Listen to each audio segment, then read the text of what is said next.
Ayan guys, ang ganda ng bunga guys niyan na tinatawag sa amin na butong manok guys. Ayan, yan ang bunga niya.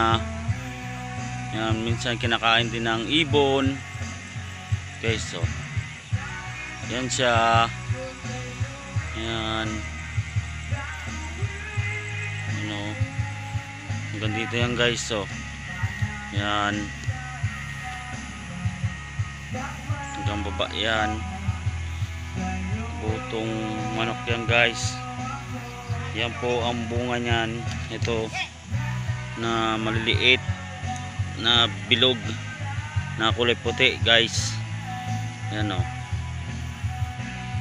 At pag ginawakan mo, ito siya guys, pagka natuyo na, ayan siya guys o. Hindi pa rin nagbabago ang kulay niya guys. Yung dahon niya lang tutuyo, pero yung bunga niya kulay puti pa rin guys. Ayan.